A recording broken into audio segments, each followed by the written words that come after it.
medio, porque estaba luchando contra el poder político corrupto argentino, los empresarios corruptos y aquellos que habían participado del desmembramiento de la República Argentina y que también querían voltear políticamente la estructura del Ejecutivo, produciendo un acto inédito en la República Argentina, como podría llegar a ser la muerte de un presidente.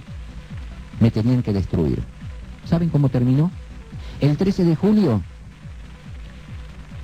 yo estaba automáticamente libre de todos los cargos que se me imputaban. A los 7 días tenía la falta de mérito total y el sobrecimiento definitivo sobre adulteración de documento público en credencial pública. Quiere decir que lo que figuraba en una credencial era cierto, por lo cual se me sobreselló.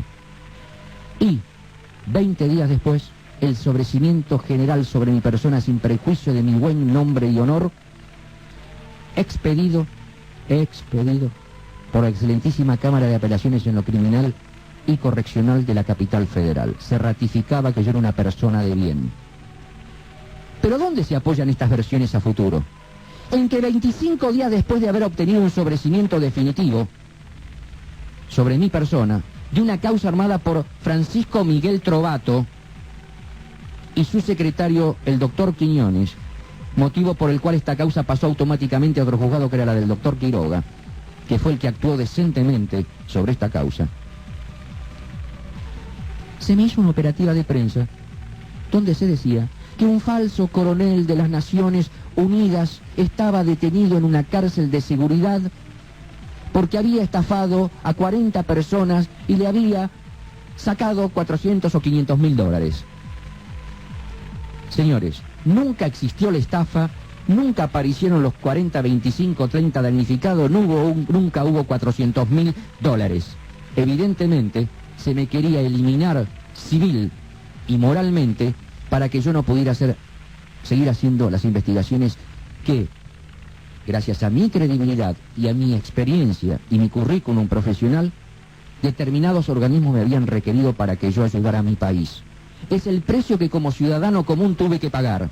¿Y qué hizo la prensa hoy en día? Tomó la nota de Nación o de Clarín o de Crónica o del que fuera de hace 8 años atrás y que fue una nota falaz. Tal es así que después en el año 97 este informe del que estoy hablando se hizo público, cuyo documento también obra en poder del periódico La Hoja, donde esta información fue entregada al juez Galeano, a los representantes en la Embajada Americana de los Representantes y del Senado, el señor Tom Blantos y Sam Broadwack, al juez Galeano, al diputado Soria, al diputado de Lepiana, al diputado Das Neves, al ministro de Justicia Hassan, al ministro del Interior Coras, al excelentísimo señor presidente doctor Carlos Saúl Menem, al embajador de Israel, con sellos oficiales de recepción. Y después, 15 días después de ese año 97, salía un 2 de julio con el noticiero El Informe de las Naciones, auspiciado por la Organización de las Naciones Unidas. Tampoco pudieron soportar en ese momento que hubiera un sello que estuviera detrás mío. No me habían podido aniquilar. Y también esto hace que tiempo después yo llegue a la doctora Elisa Carrió para colaborar en el tema de lavado de dinero, como un especialista en informática, que es mi especialidad.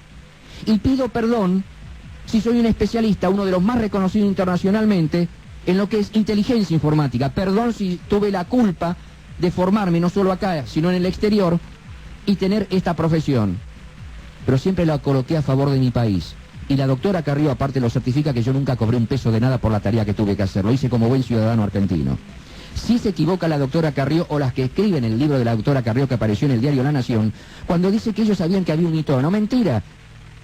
Si esta persona, en Santa Fe 1509, noveno piso, donde vive la doctora Carrió, y donde tiene sus oficinas, le acercó este informe que yo había elaborado en el año 95, le acercó la documentación de lo que me había pasado en el 95, por haber sido un hombre de bien, y cómo la justicia sí después me salvó, pero cómo el operativo político argentino me quería destruir, ese estaba en conocimiento, no se lo dijo nadie, se lo llevé yo, y estaba en conocimiento de lo que me había acontecido. Quizás la necesidad de vender un libro o de justificar a lo mejor en un momento el miedo, lo cual entiendo y justifico también en la doctora Carrió, porque estaba en juego la seguridad no solo de ella, sino de su hijita de 11 o 12 años. Y la entiendo como madre. No supo defenderse en el momento en el cual Cavallo también, en su momento, el 29 de septiembre del año pasado, dijo de mí cualquier cosa y por eso hay una querella contra él, ya desde el año pasado. Entonces, señores, Pongámonos los pantalones largos y ¿saben una cosa? Lo dije la semana pasada, el 7 de diciembre. Para tirar la primera piedra hay que comunicar a la gente o decir de uno mismo sus propios pecados.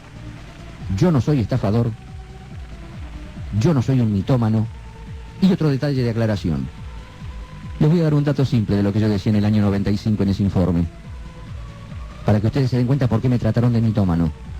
Yo decía que el juego de la aduana paralela y el juego de que por qué se quería tener a Banco Nación y IBM en un centro de administración de datos para poder tener concentrada la información y saber cómo mover los ingresos en el país o no a través de las aduanas, porque ingresaban containers a la Argentina, containers en la Argentina que eran derivados, algunos de ellos sobre todo a Paraguay, conteniendo determinado tipo de elementos que no eran del todo lícitos, y otros quedaban en el país y se buscaba desde el Ministerio de Economía de la Argentina aquellas personas que debieran tremenda cantidad de dinero. Se las extorsionó: o pagás, o vas preso, o vendés estos containers y danos la mitad de la plata. Y en ese juego de autopréstamos a la Argentina, donde se fue vaciando la Argentina en una forma corrupta y desmembrando las ilusiones, los deseos y los sueños de cuantos ciudadanos argentinos, desde el simple cadete o barrendero hasta el máximo empresario que trabaja bien en Argentina, se destruyó la parte de la educación, la parte de la salud, la desnutrición que vivimos en día.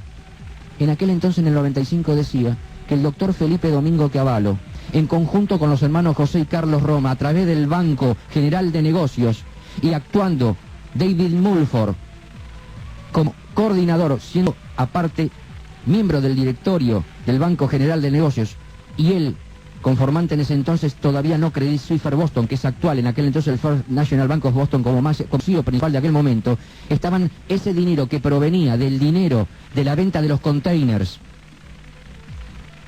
se llevaba ese dinero al exterior y se entraba de vuelta al país como préstamo al país. Estaban haciendo un vaciamiento económico de la Argentina.